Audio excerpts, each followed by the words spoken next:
యాదాద్రి భువనగిరి జిల్లా ఆలేరు మండలం కొలనుపాకలోని ప్రాచీన చారిత్రాత్మక ప్రాధాన్యత కలిగిన శ్రీ సోమేశ్వర స్వామి దేవాలయాన్ని తెలంగాణ రాష్ట్ర టూరిజం శాఖ మంత్రివర్యులు జూపల్లి కృష్ణారావు, తెలంగాణ రాష్ట్ర ప్రభుత్వ విప్ ఆలేరు ఎమ్మెల్యే బీర్ల ఐలయ్య, మహిళా కార్పొరేషన్ చైర్పర్సన్ బండ్రు శోభారాణి కలిసి దర్శించి స్వామివారిని దర్శించుకొని ప్రత్యేక పూజలు నిర్వహించారు. ఆలయ అర్చకులు, వేద పండితులు, మంత్రివర్యులు, ప్రజాప్రతినిధులకు ఆలయ మర్యాదలతో స్వాగతం పలికి తీర్థ ప్రసాదాలు అందజేశారు.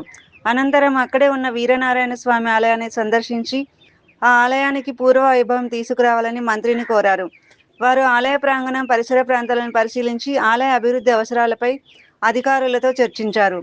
దర్శనం అనంతరం నిర్వహించిన సమావేశంలో కొలనుపాక శ్రీ సోమేశ్వరాలయాన్ని రాష్ట్రంలో ప్రముఖ ఆధ్యాత్మిక పర్యాటక కేంద్రంగా తీర్చిదిద్దేందుకు తీసుకోవాల్సిన చర్యలపై విస్తృతంగా చర్చించారు. ఆలయానికి వచ్చే భక్తులకు మెరుగైన సౌకర్యాలు కల్పించడం, ఆలయ పరిసరాల సుందరీకరణ, రహదారి సౌకర్యాల మెరుగుదల, పార్కింగ్, విశ్రాంతి గదులు, తాగునీటి సదుపాయాలు, పర్యాటకులకు అవసరమైన మౌలిక వసతుల అభివృద్ధికి ప్రత్యేక ప్రణాళిక రూపొందించాలని అధికారులకు సూచించారు. ఈ సందర్భంగా మంత్రి జూపల్లి కృష్ణారావు మాట్లాడుతూ, కొలనుపాక ప్రాంతానికి చారిత్రాత్మక, ఆధ్యాత్మిక విశిష్టత ఉందని, ఈ ఆలయాన్ని రాష్ట్ర పర్యాటక పటంలో మరింత గుర్తింపు పొందేలా అభివృద్ధి చేయడానికి ప్రభుత్వం కట్టుబడి ఉందన్నారు.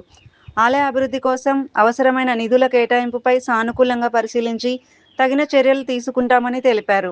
ప్రభుత్వ విప్ ఎమ్మెల్యే బీర్ల ఐలయ్య మాట్లాడుతూ, కొలనుపాక ఆలయ అభివృద్ధి ద్వారా భక్తులకు మెరుగైన సౌకర్యాలు అందడంతో పాటు స్థానికంగా ఉపాధి అవకాశాలు కూడా పెరుగుతాయని పేర్కొన్నారు. ఆలయాన్ని ప్రముఖ పర్యాటక కేంద్రంగా అభివృద్ధి చేయడానికి ప్రభుత్వం ప్రత్యేక దృష్టి సారిస్తోందన్నారు. ఈ కార్యక్రమంలో ఆలయ అధికారులు, ప్రజాప్రతినిధులు, పార్టీ నాయకులు, భక్తులు మరియు స్థానిక ప్రజలు పాల్గొన్నారు.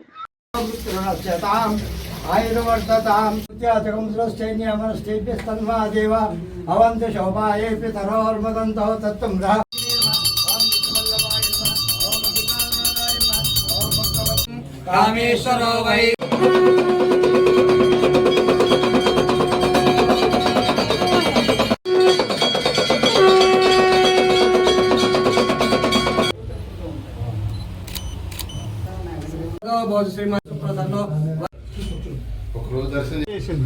బతుకమ్మ ఆడతారు.